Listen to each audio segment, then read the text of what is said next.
Hello. Magandang hapon sa inyong lahat.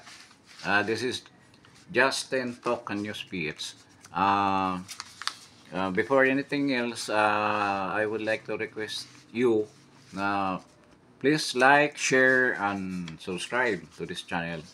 At this afternoon,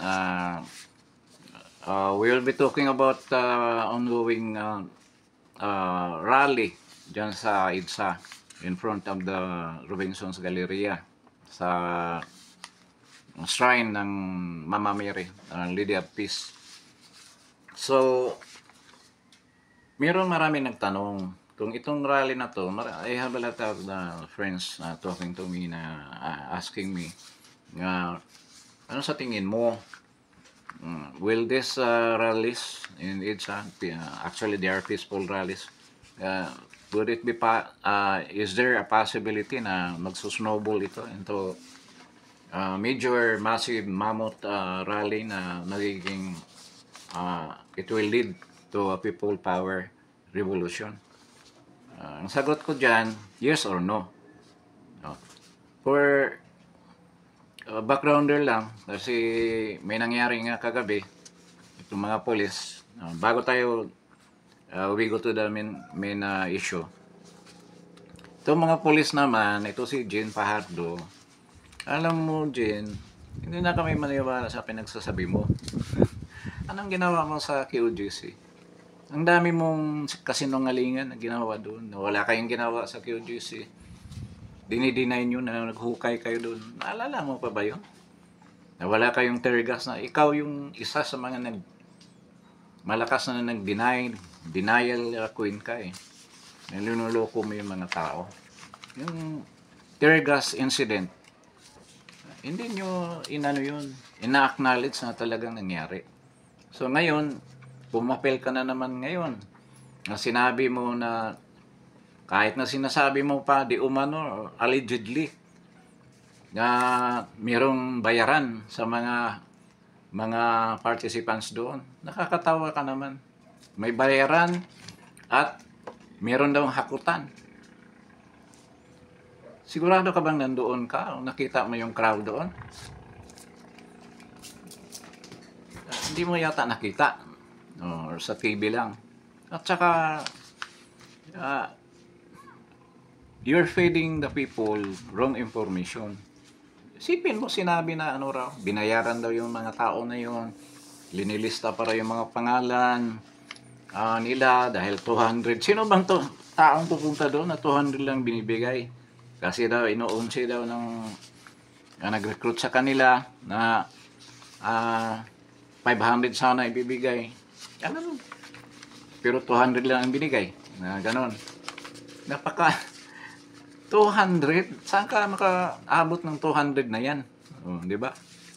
Talagang klarong-klaro. Yung script mo, yung playbook mo, halatado na puro kasinungalingan. Gusto ka lang manira, mag-discourage sa mga tao. May video pa raw. Pakita nyo yung video kung meron. At siguraduhin yung totoo na nandoon sa harap ng shrine, nagbigayan o kung saan man doon area. Makita natin, puro di umano, ganyan. Gusto mo lang pumapil. Ganyan naman ang papel mo laging papel I don't know kung kailan ka makarealize na yung mga ginawa mo. Puro ka balastugan ang ginagawa mo. Instead na manahimik ka na lang, dahil nga sa ginawa mo doon sa QGC ngayon, ito na naman ulit. Ngayon, sa totoo lang, ang estimate ng crowd doon is around 2,000, up to 3,000. Siguro, nag-dwindle down na lang nung gabi. Pero ang daming tao doon, despite of the space. Yung nga sabi nila, pinabayaan lang daw nila dahil dalawang bagay lang yun ba pinabayaan nyo. Isang bagay doon, naliliitan kayo sa crowd. At ang impression nyo na hindi magtatagal to, 1 or 2 days mawawala na. Pang 4th day na ngayon. So tandaan nyo, lalong lalaki yan. Magsusnowball yan. Maraming tao. Kasi lalo na ngayon na ang dami na nakaalam dati, mga tao, passive lang. Wala. Pero ngayon, aware na sila. Bawat mga salita ng mga speaker doon, naririnig nila sa mga YouTube channels nila, naging aware ang tao. At ngayon, dahil nga sa they're suffering from the same experience doon sa mga umattend ng rallies na yun, there's a big possibility na sasama sila sa rally. Oh. Kaya huwag mong pigilan ng mga ganyang pigilan mo ng mga ganyang sistema na to discourage the people to attend. Kaya napaka ano ang kapulisan natin ganyan ang ginagawa. So ang nangyari kasi ang mga tao medyo hati dahil hati yung pag-attend kasi working day pa to eh. Nakita mo nung gabi na ang daming dumating. Aside from the vloggers na nandoon, na talagang permanente sila doon, hindi na sila umalis halos. Ngayong ngayong araw na to, mga vloggers nagpapahinga, then balik na naman sila kasi parang nagre-relabo. At meron talagang tao doon all the time. And para sa information ng lahat, maraming mga dumating na tulong doon galing sa US. Maraming tumating kung saan galing sa abroad. Then, maraming tao na volunteer talaga ang pagbibigay nilang pagkain. So, lahat naman doon, merong food. Itong effort na to ginawa nung grupo nila Ka Eric.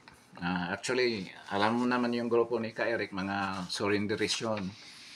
Their previous MP members na bumalik na sa fold of the law. Yun ang tumulong doon. Kaya sa tingin ko nga isa rin yun sa mga fear ng mga pulis na nasugurin nila eh. Kasi sa tingin ko, tulad na nangyari sa QUGC, gabi nila yan atakihin kung dadami na yan. Para buwagin yan. Yan ang next move nila dyan. Sana naman hindi nila gagawin yan. Kaya magkagulo talaga kung ganyan. It will start something else. Yung nga sa tanong, kung it will lead into a people power revolution, sa experience kasi nung sarili kong experience, yung people power 1 hindi ganyan kabilis. Hindi niyan kabilis ang pangyayari, pero ngayon napakabilis. Tsaka dahil siguro sa social media, maraming nakaalam sa situation. Kaya kahit naman nasa mga YouTube broadcast lang yung mga tao, aware na sila. Kaya kung pupunta sila doon sa rally, alam na nila kung anong pinanindigan ng rally na yun. Tulad ngayon, lahat na tao na pupunta doon, walang hindi galit. Galit na galit sila. Driven by the present situation that we have right now in the country. Na sobrang hirap ng mga tao. Ang daming families that are really hungry. Talagang makita mo yung sitwasyon. Napaka-grim ang sitwasyon natin. In all aspect. In business, lahat na yung occupation, yung mga negosyo, talaga napiktuhan lahat. So, yung mga sentiments na yan ay naiipon, napupuno. Kaya napupunta dito sa rally. So, there is a big chance that kung ang mga tao patuloy na mag-cooperate, na magiging malaking massive rally ito. At maybe ito yung magtulak ng mga military to join the cause ng rally na yan. So, I hope na darating sa point na yan. Kasi kung walang military, wala talaga. Even President Duterte, sabi niya, kahit anong gagawing rally mo dyan, I don't know kung nagiging iba ito. Bigno military, basta na lang bababa si PBBM, I doubt kung mangyari yan. Ba, nakita mo naman sa ito, yung nangyari sa Hong Kong. Mm. Sa bagay, kalaban nila yung military. Yung Chinese government na kalaban, hindi talaga naging successful. Napakalaki ng rally na yun. Inoccupy pa nila ng airport. Pero wala rin. Sa Egypt, ano nangyari? Nagkaroon pa ng military government. Ang lakas ng ano doon, mga estudyante.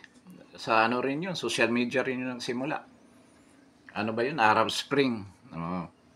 Wala rin nangyari. Ngayon, medyo okay na sila dahil medyo matino yung mga military na nag-govern sa kanila.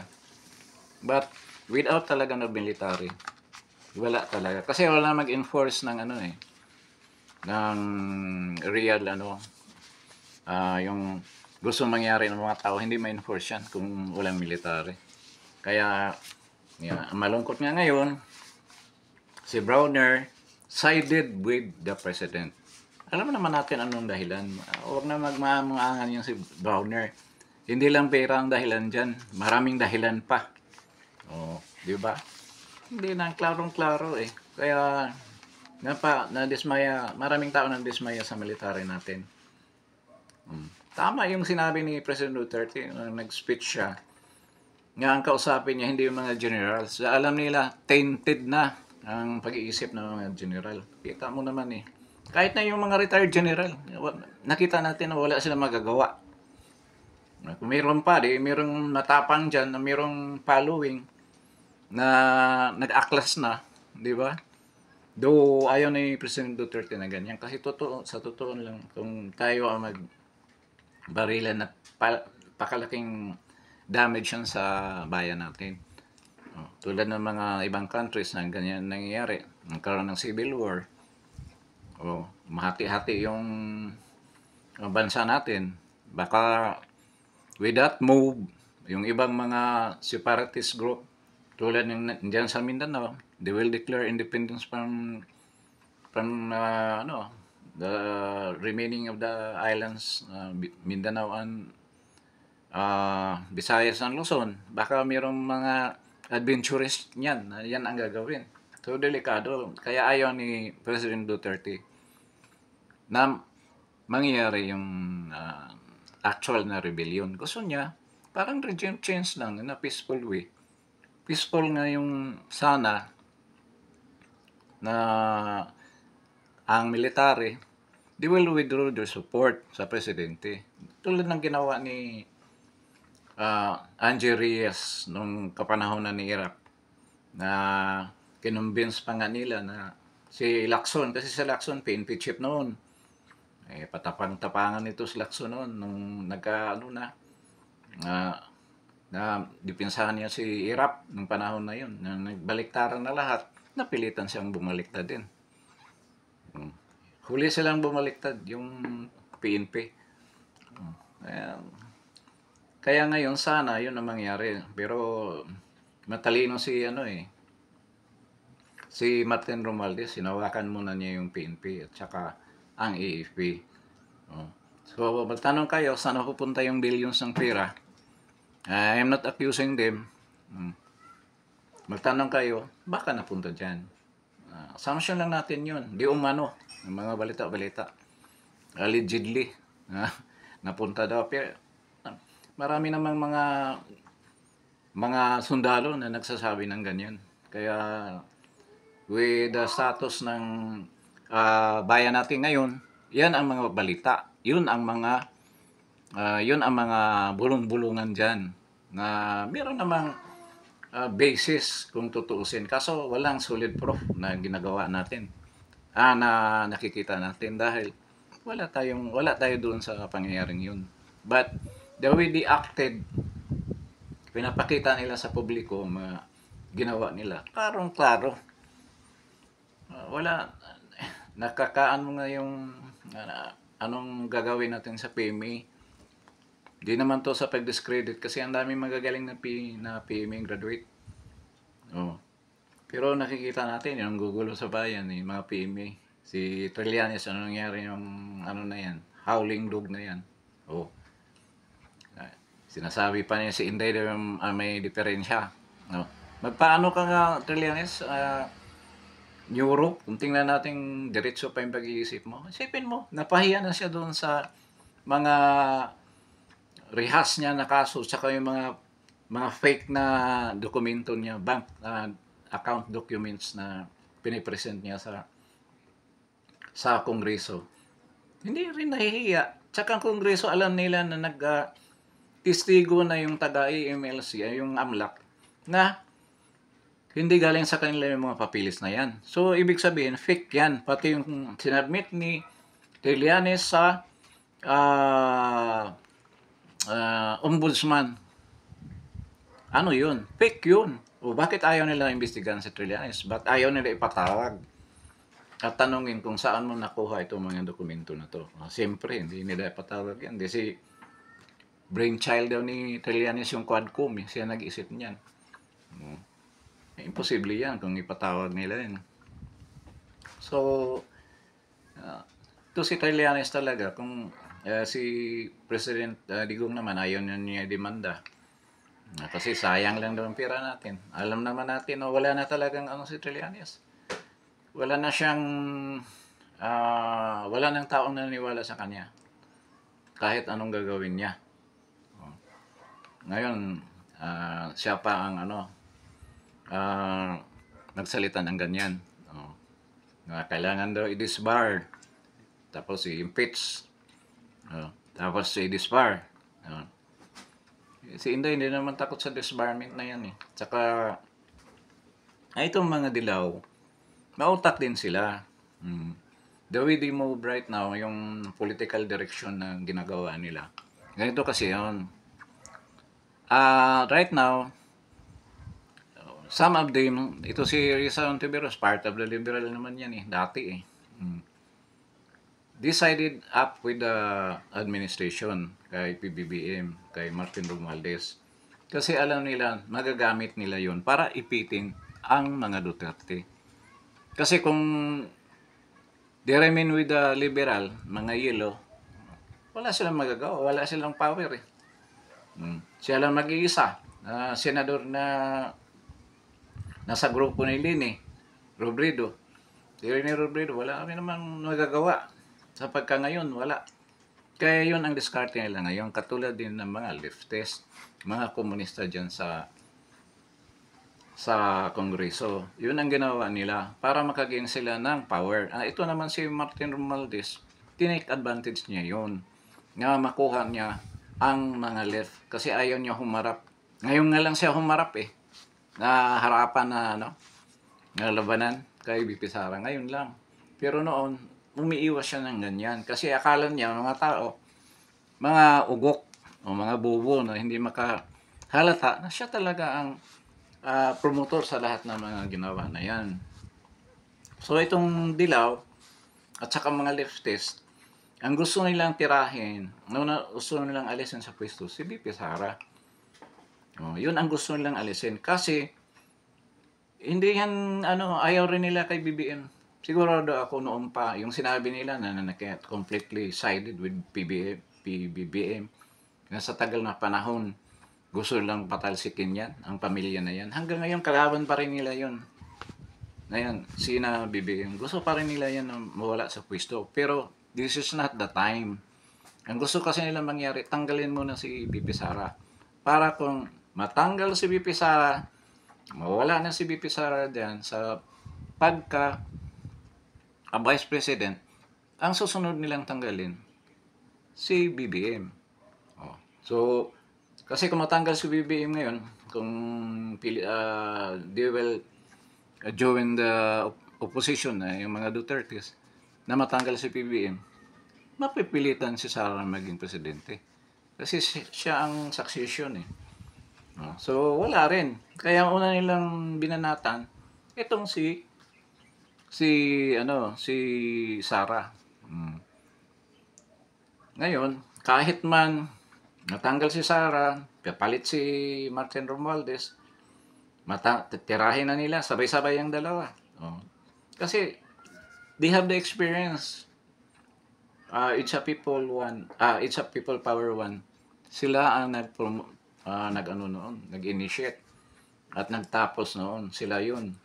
Kayang-kaya nila, hawak nila media. Ang mga oligarch, hawak nila. Kaya ngayon hirap na hirap ang ILSA, ay yung rally sa ILSA kasi wala talagang major supporter. Yung kapanahon na ni nung natanggal si Erap, lahat na cronies, Makati Business Club, kasama doon sa grupo na nagsuporta. Suporta doon para matanggal si Erap. Alam ko yun dahil member ako ng Atom dati. August 21 movement na kay Senator Butz Aquino, ang kapatid ni Ninoy. Kaya alam ko na lahat ng mga malalaking businessman na naipit sa panahon ni Marcos, talagang pininance. Nakasama pala doon sa mga cronies ni Cory. Yun talaga ang nagpinansan sa pagkatanggal ni Erap. So, yung mga dilaw, pag matanggal na si BP Sara, papalit si Martin. Pagpalit si Martin at saka si BBM, sabay yung dalawa tanggalin. Ganun, babaliktad yan, tingnan mo. Ganyan katindi ang mga left, mga komunista. Yung nga expression ni Juma Sison, namatay na si Juma Sison, yung chairman ng NDF, NDF, na join the government to destroy the government. Yun, natupad talaga. They were able to join the government. At itong kaguluhan na ito, nakita mo naman si Franz Castro na nag-initiate ng lahat na yan. Talagang sinunod nila yan. At partly, naging successful sila. Tulad na nangyari ngayon. Nagkagulo ang Pilipinas. No. They don't care kung tama o mali yung ginawa nila. Basta matanggal lang si Sara. So, ganyan ang laro ngayon. Ito, kung mga tao, sasama lang sana at saka military, kung mayroong massive, mammoth rallies na mangyari sa Metro Manila, by the millions, hindi pwede yung 5,000, walang mangyari dyan. Kailangan millions talaga. O malaki na ang population ng ngayon, Pilipinas, dapat 2 million, 3 million yung bumuto ni BP Sara, kahit na 1/4 lang noon, pwede na. Talagang mapipilitan silang aalis sa pwesto. Or they confront the crowd. Magkamatayan, parang tayo. Ano bang recent na nagpatayan sa sa Niger? Ganyan na nangyari. Barilan. Sa South Sudan, ganyan. Ganyan mangyari sa atin. Ngayon, ito nga, yung military, parang sila hap-hap. Marami nagsabi na talagang, mga military maraming sumusuporta. Bakit ayaw niyo ipakita? Ngayon na. Hintayin pa ba ninyong makulong si BP Sara? Lalo magkagulo. Kasi ang mga tao talaga ngayon, hindi na nila inalantana yung mga ganyang kaguluhan dahil nga sa sobrang hirap. Ang isa rin kinatatakutan ko, pinakinggan ko yung mga speeches ng sumasama sa rally ngayon. Most of them are from Mindanao. At pakiramdam ko kasi the way they talk, malaman mo yung mga intonations nila, mga Muslim sila, mga brother Muslim, mga kapatid nating Muslim. At hindi ako maniwala na basa-basa lang sila pumunta dyan, merely for to join the rally. Worst comes to worst, nandyan yung mga yan. Kilala ko kilala mo sa physical features nila na hindi sila basta mga ordinary lang ng mga tao. Katulad natin, ordinary lang. Medyo frail. Sila hindi. Nakita mo yung mga frame ng katawan nila. So, this is very dangerous yung ginagawa ng pulis na minamadel niya yung rallies. Mapansin mo, yung speeches ng first, second and third day, most of them are from Mindanao. Hindi lang Mindanao na Mindanao na Davao. Hindi, Marawi. Mayroong nagsalita, Tawi-Tawi. Mayroong General Santos. These are areas na medyo may history na sa bloody conflict. At yung isa pa doon nagsalita na ang dami daw pumupunta dito galing Mindanao. Naka-bus lang daw yung iba, yung public bus. Yung iba sumasakay sa barko from Zamboanga City. No, what does it mean? Kaya kasi nakita siguro nila na non-reactive yung mga taga Luzon kasi sa survey naman talaga ang Metro Manila mahina si BP Sara dito pero hindi naman siya talo, panalo pa rin pero mahina. Mahina siya dito sa Metro Manila. Kung basehan mo yung survey ng presidential preferences, medyo mababa siya dito. Hindi katulad sa Mindanao, almost 90% performance and trust rating niya napakataas. Medyo mababa ng konti sa Visayas, pero 70 plus yon. Doon sa Mindanao is 90, 92. Saan ka makita ng trust rating ng ganyan? So, in any election, kahit anong election pang gagawin, talo na sila. Without trust rating, wala. Huwag ka lang tumingin sa Tanjire. Tsaka yung Okta Arts. Ano yun? Paid yan ng mga survey companies. Maniwala pa ako kay Malutikia, no? Publicos, siguro. Mga surveys niya. Pero yung dalawa, huwag na kayo maniwala, lalo na itong Okta. Dati lang naman sinusurvey nila eh. Inano nga sila ng Department of Health. Dati yan ang nagsusurvey ng yung mga victim ng COVID during the pandemic. Mali yata yung mga prediction, mga nila, mga forecast, mga ganyan. Ngayon nagiging political na sila, survey company. Kaya pati rin yung Tanjire. Isa yata sa mga director diyan mayroong relation sa isang secretary diyan sa loob ng Malacanang. I don't know kung totoo 'yun. Mayroong mga balita ng ganyan. Bagay, chismis lang 'yun. I don't know kung totoo ba 'yun. Kaya ganyan ang result nila lagi. Imagine, the last survey, ahid si Bongbong. Kahit na kunti-kunti lang, pero pinalabas na ahid. 58.6. Si BP Sara, 58. Hindi pa ninyo ginawang 70 si Bongbong. 40 lang si Sara. Nahihiya pa kayo. Dapat ganyan. Tapos si Martin, napakataas din. Katulad din ni BBM. Tapos si Escudero, mataas sa lahat. Bakit ayaw niyo si Escudero lang tatakbo ng presidente kung ganyan? Di ba? Lutong-luto eh. Kaya huwag niyong lukuhin ng mga tao ng mga ganyang survey. So itong rally na to, it will turn into something kung sasali ang military.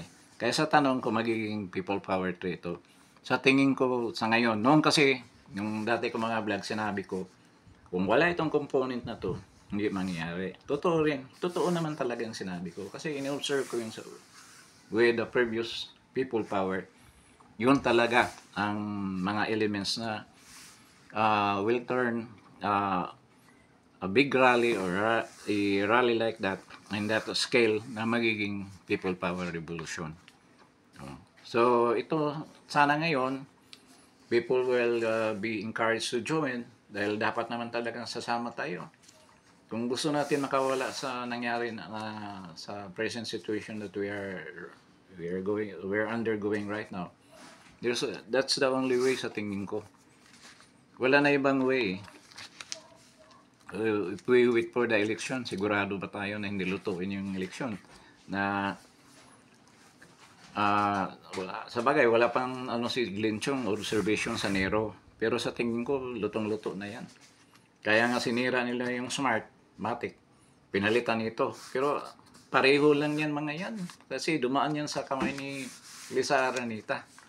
Kaya I don't expect na kung magka-election, malinis na election yan. Talagang dadayain nila. With the millions they have right now, hindi mangyari yan. Ibibigay na lang nila in silver platter yung result ng election na yan. So, patuloy ngayon ng rally dyan sa EDSA. And by the day, dumadami rin yung umatin. And we're hoping na mag-snowball into something na malaki talaga. will lead to the final intention na talagang it will encourage other people to join at sasama yung mga tao para naman ma-achieve natin ang gusto nating mangyari sa bansa natin. Masyado ng bleeding na ang all aspect ng ating pamumuhay dito sa Pilipinas, and I don't think a major immediate change should be done para ma-address itong lahat. So with this, hanggang dito na lang siguro tayo with this chapter of our broadcast.